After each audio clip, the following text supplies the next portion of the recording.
Bonjour bien-aimés dans le Seigneur, que l'honneur et la gloire soient à Jésus-Christ, notre Seigneur, notre Père.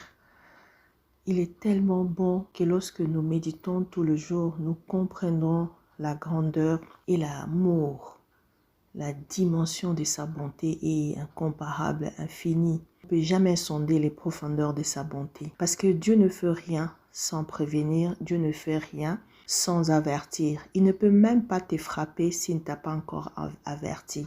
Et même s'il te frappe, c'est pour te remettre à l'ordre. Raison pour laquelle nous méditons nuit et jour, pour avoir plus la connaissance, pour s'imprégner de la volonté de Dieu et que nous soyons trouvés dignes d'hériter les trônes de la grâce.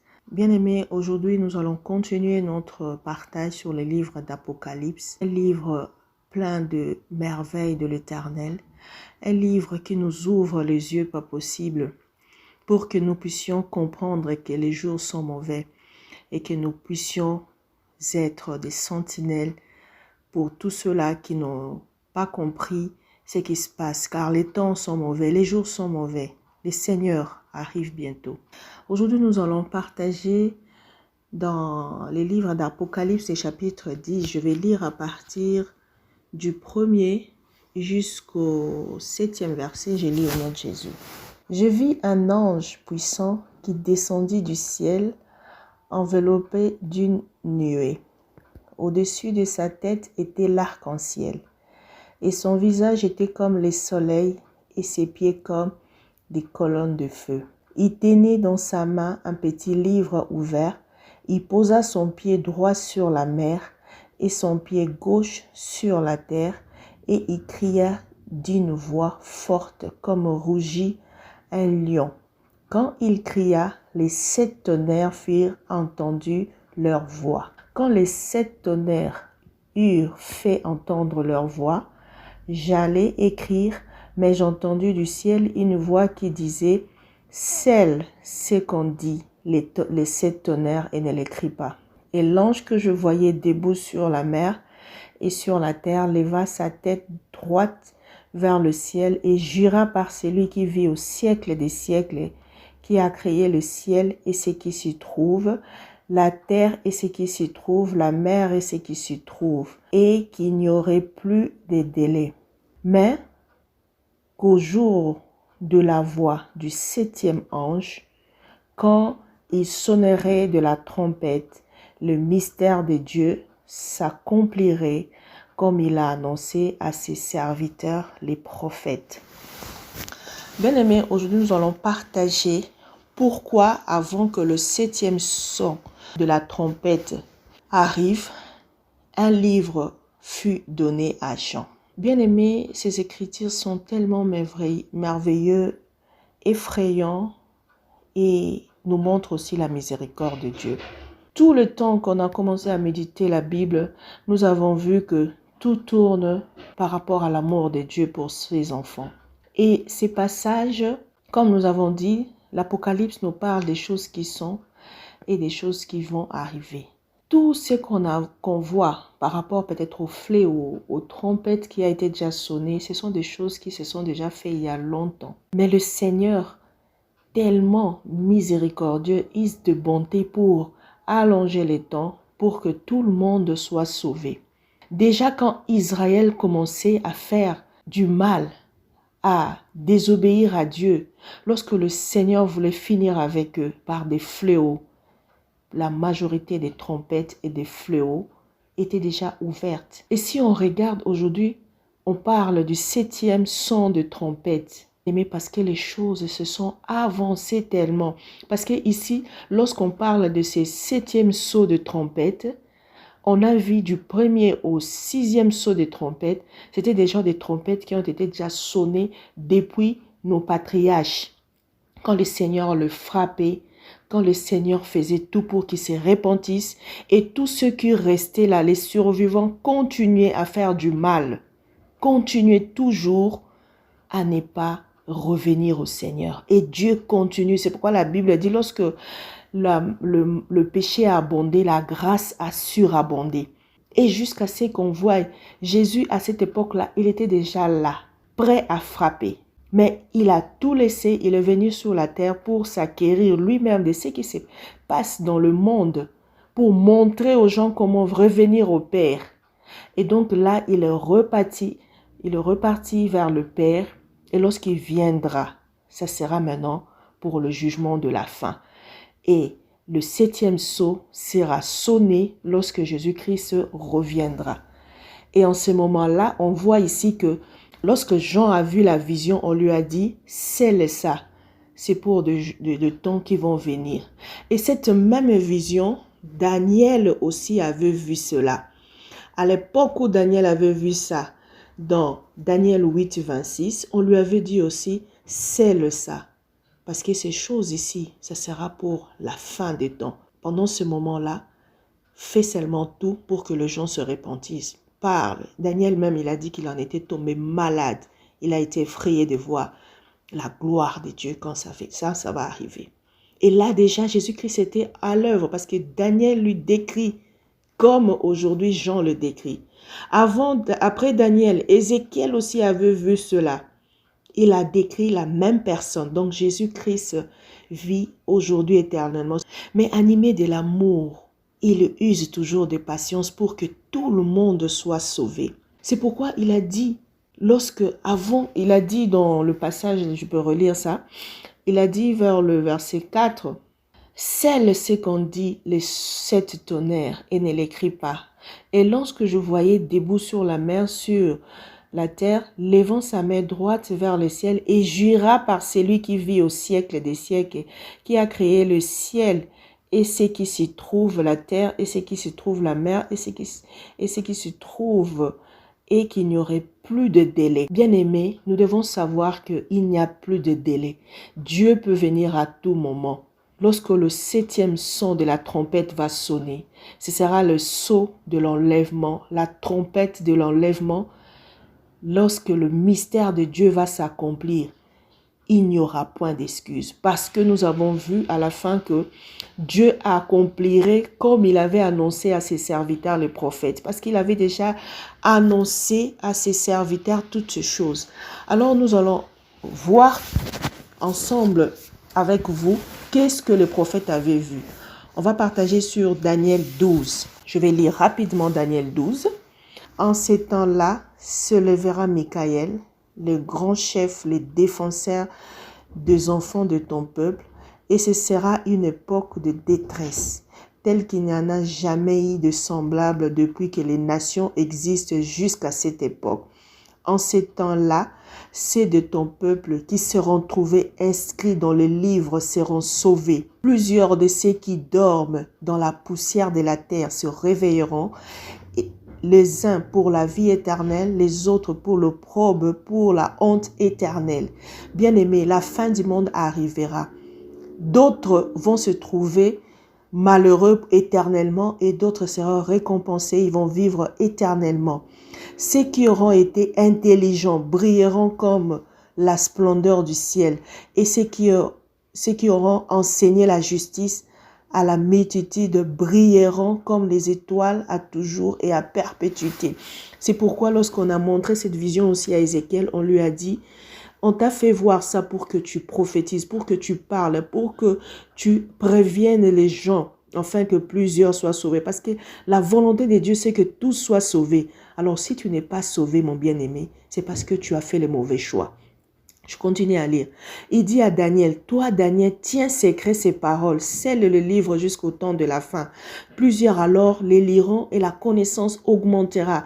La volonté de Dieu lorsque nous connaissons ces choses, c'est pour que notre connaissance augmente et que nous puissions continuer à crucifier la chair pour finir avec le péché afin de se préparer. Parce que ici Dieu dit à Daniel, toi Daniel, continue à me craindre, tiens-toi debout et fais en sorte que tu continues à marcher afin que lorsque tu vas mourir, tu te reposeras et tu seras debout pour ton héritage à la fin des jours. Tu vois, ici Dieu, quand tu lui as montré à Daniel, il a dit Daniel, ces temps-là vont arriver, mais toi tu seras déjà mort. Mais toi, marche, continue à craindre mon nom pour que le jour où ce jour-là arrivera, tu viens prendre ton héritage.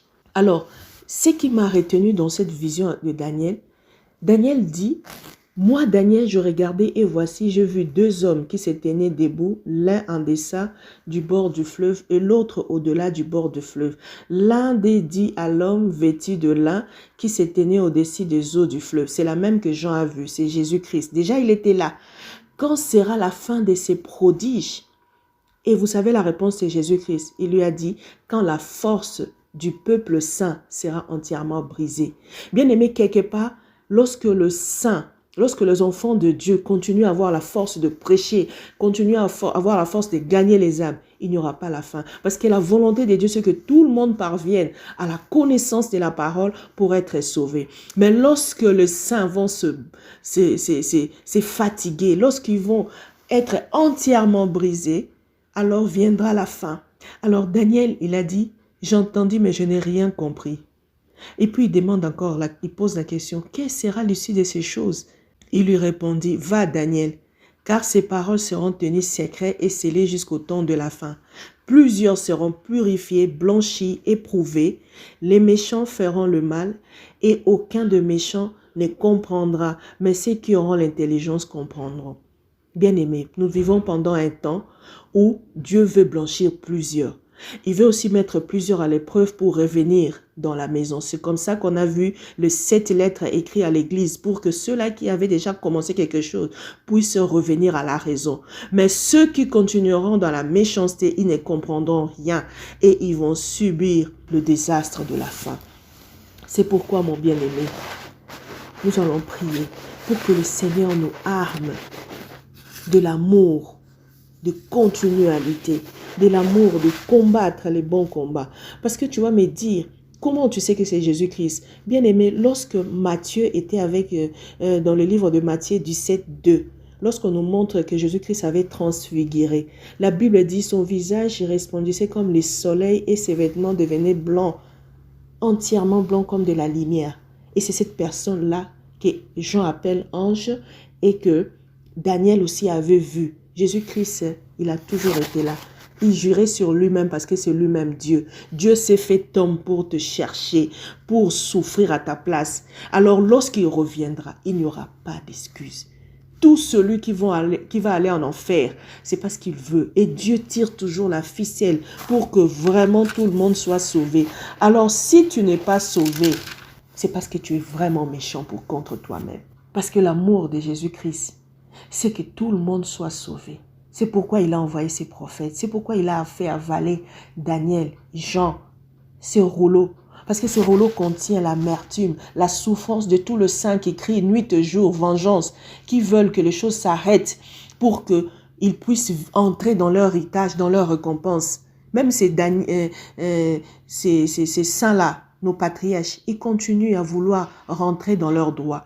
Mais le Seigneur use de patience pour que toi tu sois sauvé, pour que moi je sois sauvé. Alors si tu as entendu cette parole, repens-toi, reviens à Dieu, reviens à Dieu. Et Dieu dans son amour, il a dit Daniel, il a dit à Jean, je te fais avaler ces livres pour que tu sois rempli d'amertume dans tes entrailles et que tu prophétises à nouveau sur le peuple, sur toutes les langues, sur le roi. Nous qui avons la parole de Dieu, nous devons parler, nous devons nuit et jour montrer aux gens que le temps sont mauvais. Le 7e trompette, bientôt elle va sonner. Te trouveras-tu dans quoi? Le monde va passer. Tu seras où? Nous allons prier au nom de Jésus-Christ. Éternel Dieu gloire, je sais que ton amour durera toujours. Je sais que tu es tellement bon que si ça ne dépendait que de toi, que tout le monde soit sauvé. C'est pourquoi tu as multiplié des stratégies. Tu as élargi ton amour. Tu nous fais vivre même le temps de la grâce. Oh Seigneur, puisses-tu que mon frère qui m'écoute, ma soeur qui m'écoute, puisse comprendre cela. Comme tu as dit, que les hommes intelligents reviennent à la raison. Parce que ta volonté, c'est que nous soyons, Seigneur, tous sauvés. Tu nous places comme des sentinelles. Comme tu as placé Ézéchiel, tu lui as dit, je t'ai fait voir ces choses pour que tu parles, pour que les gens soient sauvés. Parce que ceux qui seront sauvés, ils auront la vie éternelle. Mais ceux qui ne seront pas sauvés, si tu ne parles pas, ce sera sur ta tête. Oh Seigneur, donne-nous la force de prévenir nos bien-aimés, de prévenir nos membres de famille, car si tu nous donnes l'épée de la parole, c'est pour que nous soyons sauvés, nous et nos familles. Donne à nos familles, à nos frères, à nos sœurs, à nos enfants de la foi, dans la foi, l'amour de connaître ces choses et de l'apprendre, afin que lorsque tu reviendras, que nous soyons sauvés, Seigneur. Oh Seigneur Jésus-Christ, tu es tellement bon que tu es venu toi-même nous donner ta force. Seigneur, tu as fait de nous co-héritiers avec toi pour que nous puissions avoir ta divinité, la force sur le péché, sur la puissance de l'ennemi, afin que nous ne puissions pas tomber comme des hommes sans Dieu. Oh Seigneur, je manque de mots pour exprimer cet amour. Je manque de mots pour te dire merci. Je manque de mots pour te dire de nous donner la force de demeurer, comme tu as dit à Daniel, de demeurer dans ta présence, afin que le jour où tu reviendras, nous ayons de l'héritage. Merci Seigneur pour l'amour que tu as pour l'humanité. Que cette journée soit une journée de prise de conscience, pour que nous puissions, Seigneur, oh Dieu, revenir. Toi-même, tu l'as si bien dit, qu'il y a un temps de partir et de revenir. Tu veux que, Seigneur, nous puissions revenir. C'est pourquoi tu as dit, 7 fois mon serviteur tombera, 7 fois je le releverai. Tu as toujours fait tout pour que tout le monde soit sauvé. Alors je ne vois pas pourquoi les gens vont se perdre. Je ne vois pas pourquoi nous qui avons compris ces choses, nous nous laisserons dans la convoitise de la chair. Arme-nous de ton amour, de la haine et du mal, afin que nous puissions crucifier la chair et toutes ces convoitises, que chaque jour nous puissions rechercher l'amour, la compréhension de ces choses pour vivre dans ta présence. Car c'est une grâce, c'est une grâce. Et donne-nous la force de continuer à résister pour que plusieurs soient sauvés. Merci Seigneur, parce que tu as la porte. Tu as la porte. Tu laisses le temps. C'est aujourd'hui je comprends que depuis tout ce temps, tu as toujours été là, prêt à frapper. Mais tu fais attendre le 7e tempête pour que beaucoup se convertissent. Tu es tellement bon. Et cette bonté, nous pouvons le trouver qu'en toi. Merci Seigneur Jésus pour l'œuvre de la croix. Merci pour la repentance de plusieurs. Merci de nous donner aussi la force de parler, Seigneur, au Dieu de ces choses pour que beaucoup soient sauvés et que la journée soit bénie. Au nom de Jésus-Christ. Amen.